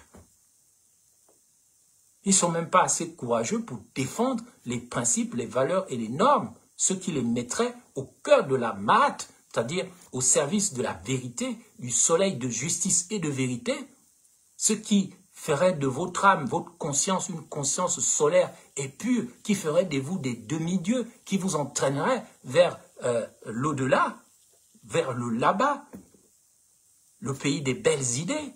Et vous faites la promotion des idées démoniaques. Quand vous faites la promotion du collier de l'ordre de Malte ou du cordon ombilical par lequel Oligui Nguema s'est connecté au matérialisme du Nord, au Saint-Empire germanique et romain, le collier de la trahison de Mandela, mais vous faites honte. Je regrette. C'est pour ça que j'ai toujours dit, moi je ne me suis pas levé, même si ça énerve les gens, je ne me suis pas levé dans mon combat pour les Gabonais. J'ai entendu un appel pour servir les principes, les valeurs et les normes. Et j'ai promis à ma mère sur son lit de mort, en France, de ne jamais l'enterrer, selon ce qu'elle m'a demandé, dans un pays qui ne serait pas normalisé. Ah, ça, c'est le bon cordon ombilical pour se lier à la matrice, c'est-à-dire à la loi universelle qui permet l'épanouissement de l'âme vers le monde des belles idées. qu'on appelle aussi le pays des essences divines, que les femmes appellent Ngon, que nous les Poulons on appelle Ditoubou. Il faut nous réconcilier avec la vraie tradition primordiale du Gabon et de l'Afrique. Cette tradition, c'est l'obéissance à la matrice. C'est pas aller manger forcément un iboga, en plus qu'on mélange avec des morceaux d'os humain ou des poussières d'os humain parfois, et derrière lesquels on se cache certains rites tels que la tuerie. On a tué une fille, on l'a transformée en Ditengu, on a tué un homme, il est devenu un Ditengu, c'est maintenant un reliquaire, on doit maintenant servir ce Ditengu et cet esprit-là, sinon il va nous avaler. Non, il faut purifier tout ça. Sinon ça charge la conscience de notre pays négativement. Le sang est un karma négatif. Quand tu fais couler le sang, tu te charges d'un karma négatif qui va poursuivre ta descendance. Donc là, j'ai mélangé finalement les deux matrices dans mon propos. Je devais parler de l'un et de l'autre, mais j'ai préféré vous parler des deux. Donc je répète pour celles et ceux qui n'ont pas compris. Il y a une matrice, il y a deux matrices. Il y en a une qui est la matrice soumise à l'entité sirène qu'on appelle Ariel, ceci qui est à la base du mot matérialisme, et que des philosophes comme Karl Marx ont développé, et Lénine aussi. Et c'est ce qui donne aussi Apocalypse 9:10, les scorpions, les entités de scorpions, les entités de sauterelles des mers. Quand on vous dit Camerounais, c'est ce que ça veut dire. Hein? Quand on dit Cameroun, c'est un mot portugais qui fait référence aux sauterelles des mers, les entités que les sorciers portugais ont vues à Kribi plein sur les côtes. Et c'est pour ça que le Cameroun est bloqué par ces entités dont ils ne veulent pas se débarrasser parce que ça leur donne de la matière. Ils font l'agriculture, ils exportent au Gabon, ils ont plein de choses matérielles, mais ils sont possédés par les sauterelles des mers qu'on appelle les Camerounais. Le Camerounais, ce n'est pas les noms des Bantous du Cameroun, c'est le nom que les sorciers portugais du Saint-Empire germanique et romain leur ont donné. Ils s'appellent, ce sont des scorpions des mers. Ils sont possédés depuis Kribi par des sauterelles de mer. C'est pour ça qu'ils aiment la magie noire, la magie rouge, la magie blanche. Ils font tout avec la magie. Tout ce que Camerounais fait, c'est un continent de magiciens, de sorciers, des petits scorpions rouges sur leur maman scorpion qu'on appelle Mater, Marat, Ariel. Le matérialisme. C'est pour ça qu'ils vous accusent, les Gabonais, d'être des paresseux, parce que vous débrouillez quand même un peu pour ne pas être trop soumis aux entités des mers, aux sauterelles des mers, aux homards rouges, aux écrevisses. Vous avez une photo de moi assez connue où je tiens une sauterelle des mers rouges. Bon, on appelle ça une crevette ou une écrevisse. Dans les mains, je la regarde comme ça. Parce que c'est une Camerounaise. Le Cameroun ne pourra être libéré de la sirène Ariel qu'on appelle aussi l'octobre rose. C'est son dernier jour aujourd'hui, mais qu'on appelle aussi octopus, qu'on appelle aussi la Kribi, la Bassa.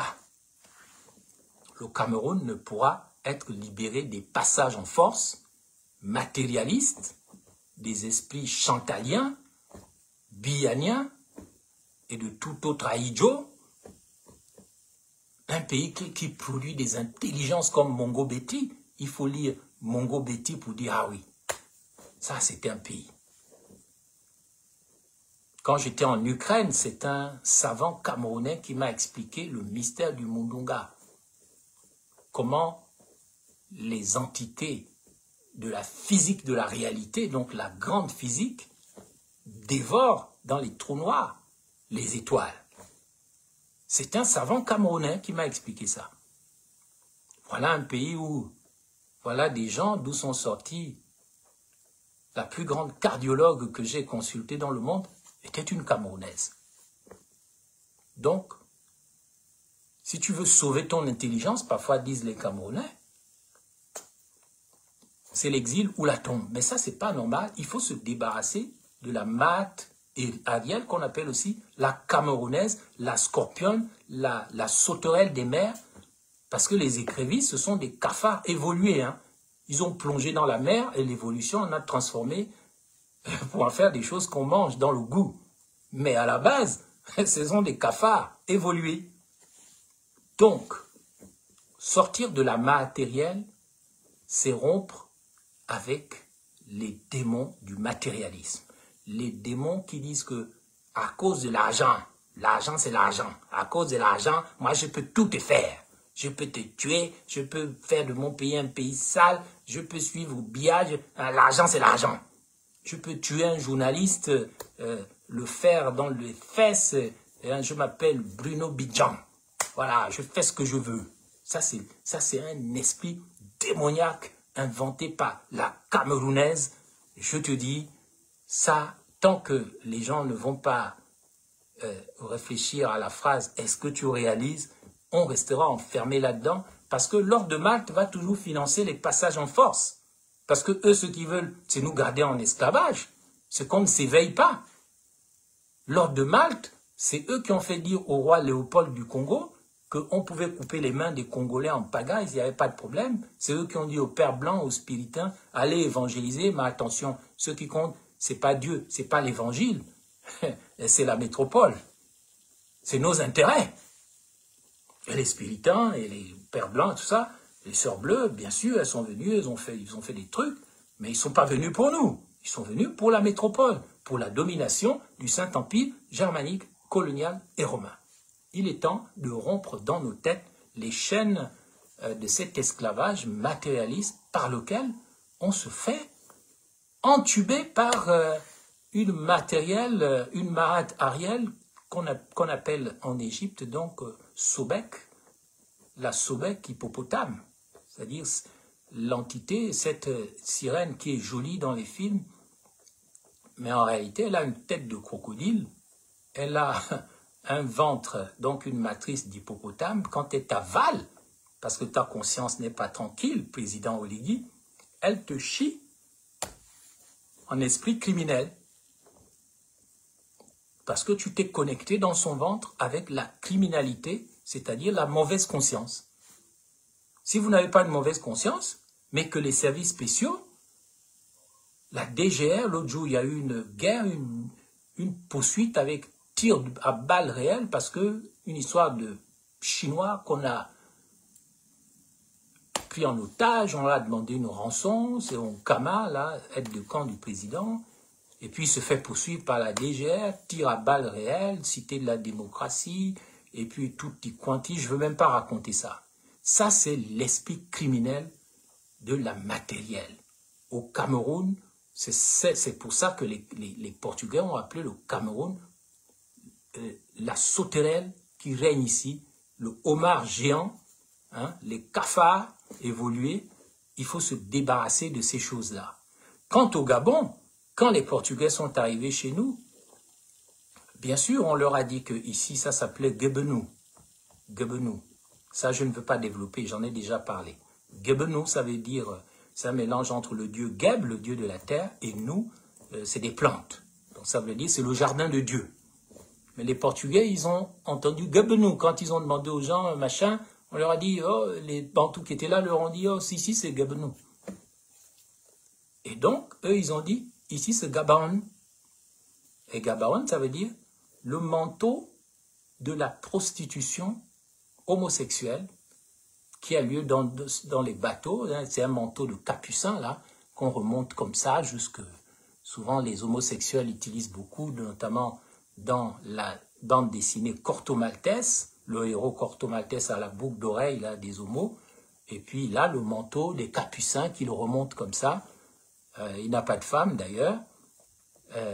Donc, le Gabaon, quand les Portugais ont entendu Gebenou, ils ont dit non, ici, c'est les porteurs du manteau des capucins. Le manteau de la prostitution homosexuelle Et ils disent qu'ils ont vu une entité qui avait un manteau aussi, comme un manteau de moine capucin. Et tous les noms portugais qu'on a donnés, pour la plupart aux pays africains, c'était des noms bizarres. Mais bon, c'est ainsi. On peut leur donner un autre sens. On peut aussi dire que c'est le manteau d'Élie, si on veut les rebaptiser correctement, et pas le manteau de la prostitution.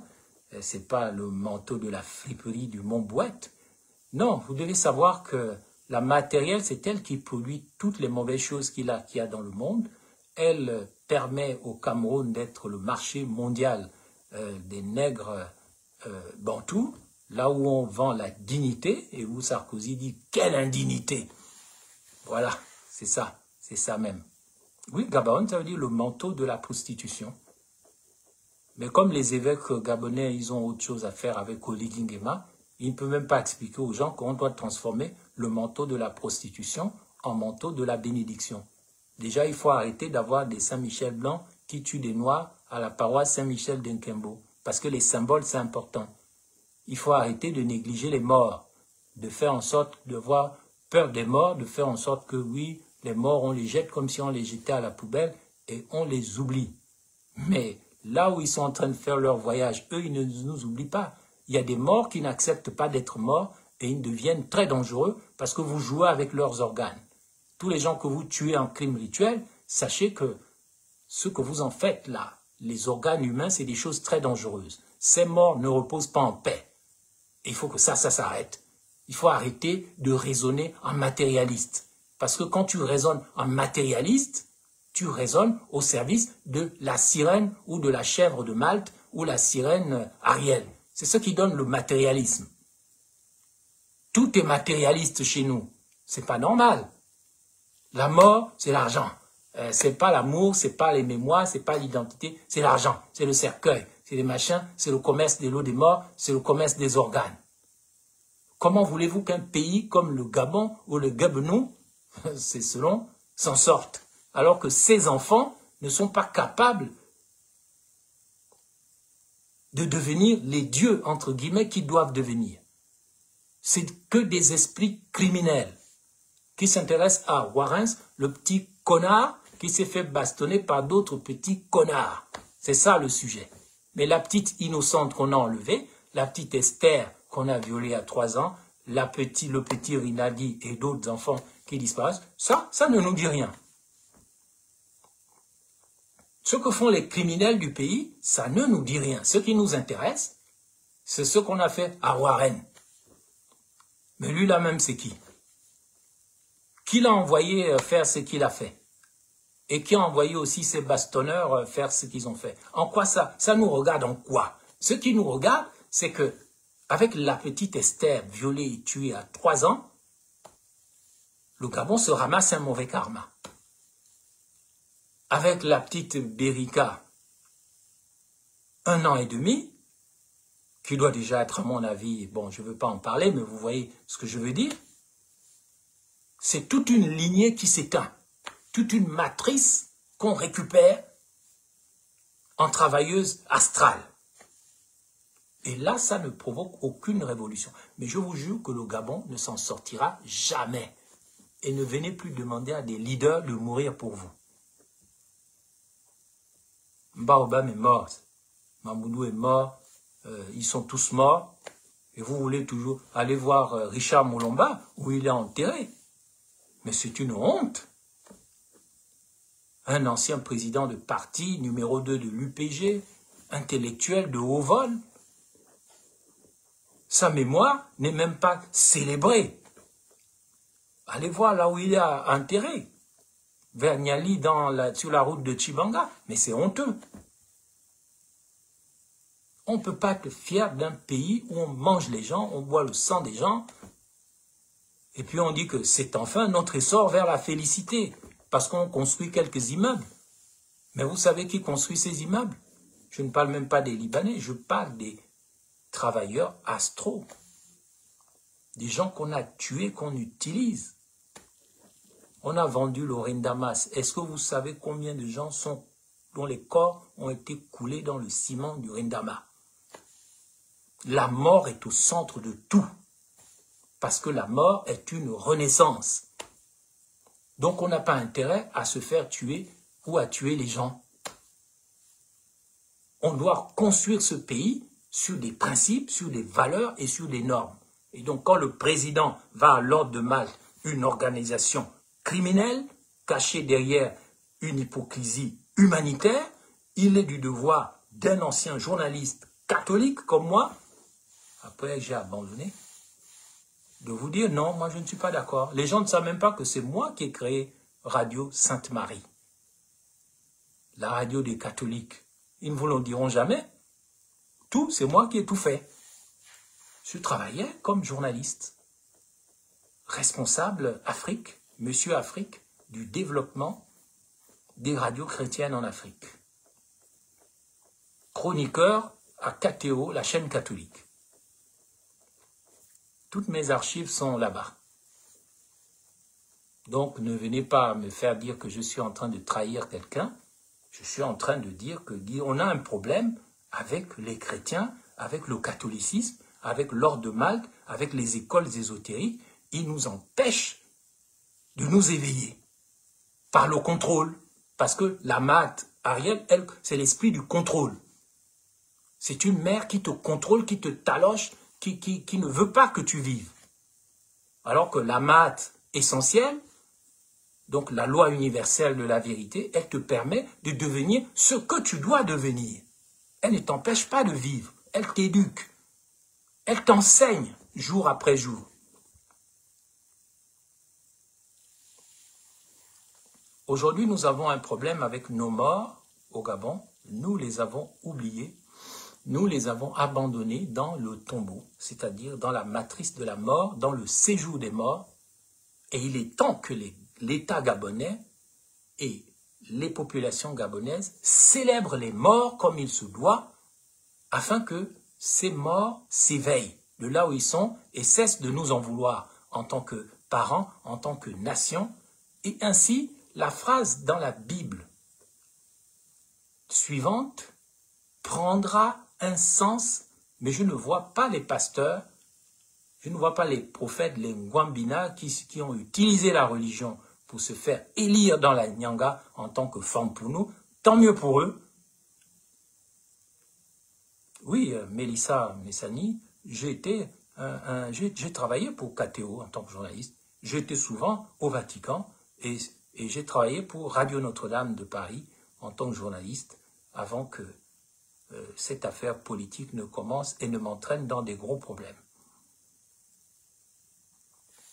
Que j'assume aujourd'hui, je n'avais pas prévu de faire de la politique. La politique est venue vers moi accidentellement, mais je ne suis pas un matérialiste et je ne vais jamais servir la petite sirène démon Michel-Ange de la Joconde, Mona Lisa et toutes ces conneries du satanisme masqué derrière l'humanitarisme, l'hypocrisie humanitaire.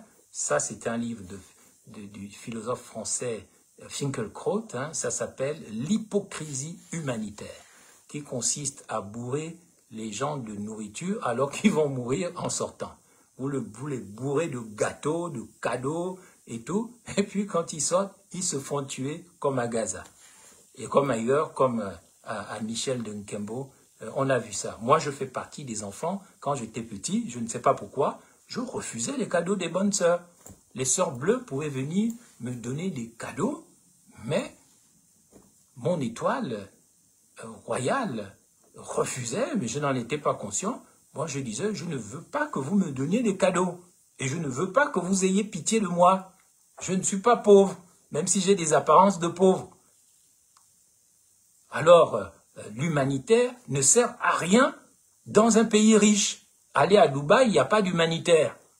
Donc, laissez les Gabonais devenir ce qu'ils doivent devenir, au lieu de les bourrer de cadeaux, au lieu de bourrer de bière, de bourrer de sucreries, de saloperies qui les entraînent à la mort. Moi, je n'ai jamais accepté les cadeaux. Jamais.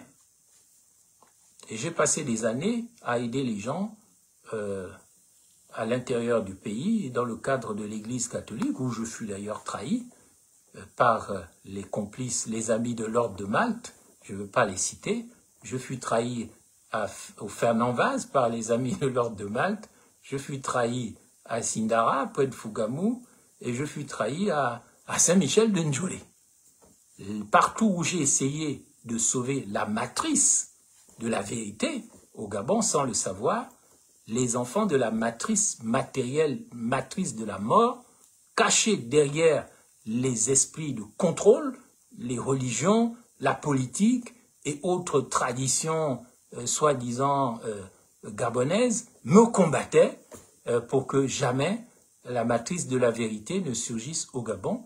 Et c'est ainsi que même tous mes projets d'aide ont été fermés parce que je n'étais pas compatible et je ne voulais pas collaborer avec les esprits de Scorpion, qu'on appelle aussi la camerounaise, la spiritaine ou la maman Nangaï.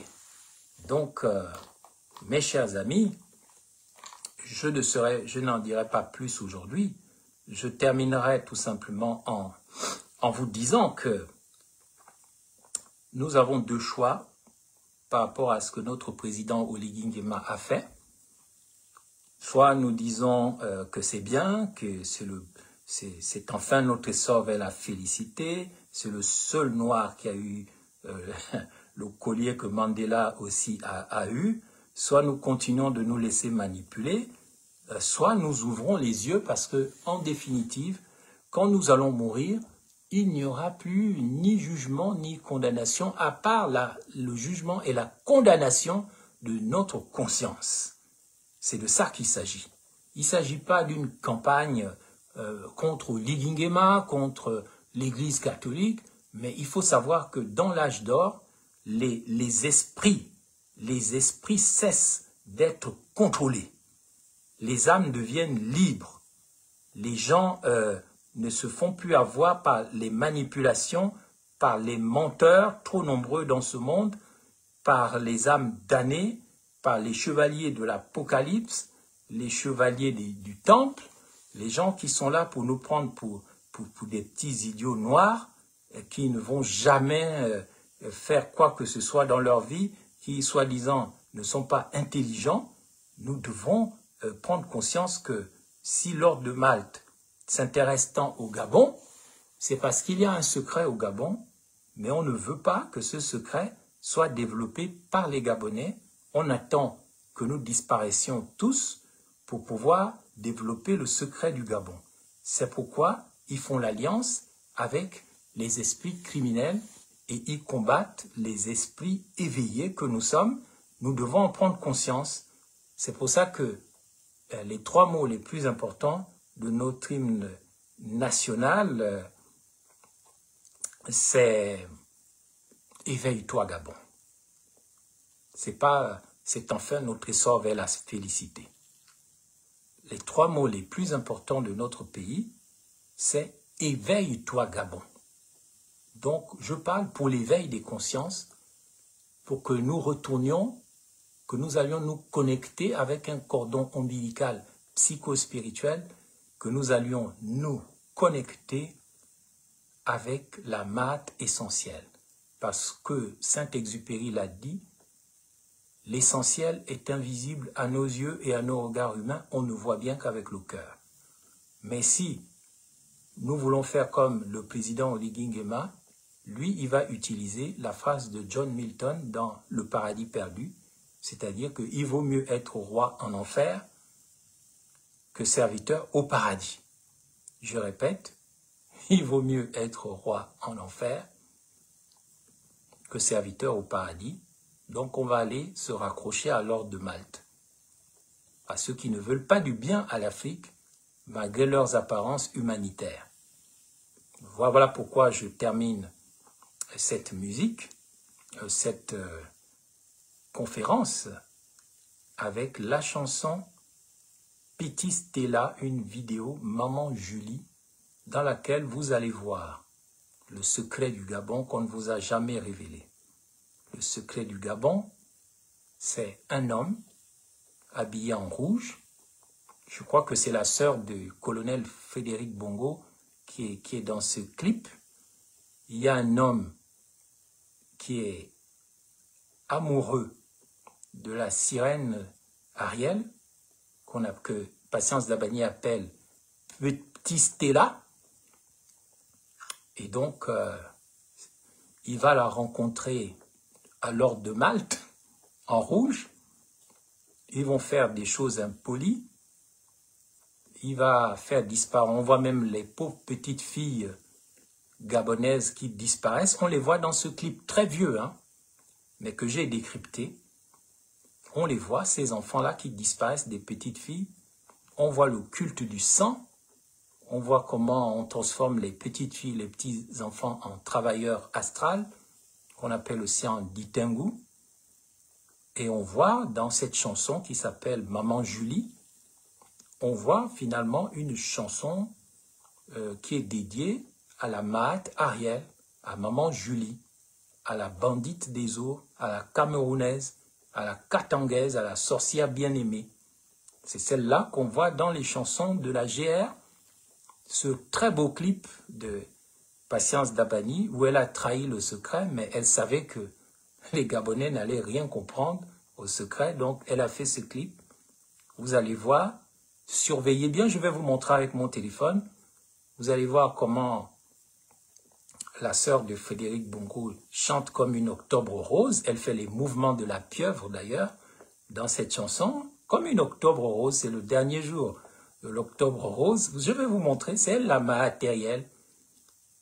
Et celui qui veut le pouvoir, celui qui dit au paradis perdu, il dit il vaut mieux être roi en enfer qu'être qu'un serviteur au paradis. C'est lui que vous allez voir avec le casque rouge de la garde républicaine sur la tête. Et vous allez voir les enfants qu'on trafique en vampires dans la Mahat Ariel. Et à aucun moment, vous ne voyez dans ce clip la Mahat essentielle, c'est-à-dire la déesse de la vérité, le soleil de justice et de vérité, qui permet à ta conscience de t'alléger, alors qu'on voit là-dedans seulement un Gabonais qui aime tellement le pouvoir qu'il est prêt à tout pour faire du désordre tant qu'il danse avec sa sirène, avec sa katangaise, avec sa gabonaise, avec sa scorpionne. Et pourtant, ce n'est pas un être humain. Malta, ce n'est pas un être humain, c'est une chèvre, c'est une sorcière bien-aimée, c'est une bandite. C'est celle-là que vous aimez servir au Gabon dans vos crimes rituels. Et vous ne défendez jamais les principes, les valeurs et les normes. Mais qui sait? Quand Pandore a ouvert la boîte de Pandore, elle a sorti toutes les idées démoniaques qui se sont répandues dans le monde. Mais il n'y en a qu'une idée qui est restée dans la boîte et qui est l'espoir. Et donc, l'espoir n'est jamais perdu. On peut toujours espérer. Donc, je vais maintenant finir ma conférence en vous faisant écouter cette vieille chanson du Gabon et qui est pleine d'enseignements pour les esprits éveillés qui savent la décoder. Écoutez-la avec moi. Ça s'appelle « Meliliwe matériel, Meliliwe petite sirène, Ariel, Meliliwe bandite maman Nangaï ». Au lieu de demander à la vérité d'éclairer le chemin du Gabon, vous allez encore faire des accords à l'ordre de Malte et vous venez présenter ça aux gens comme si c'était une bonne chose. Vous êtes dépouillés, vous êtes livrés en spectacle, on vous connaît. Regardez votre histoire.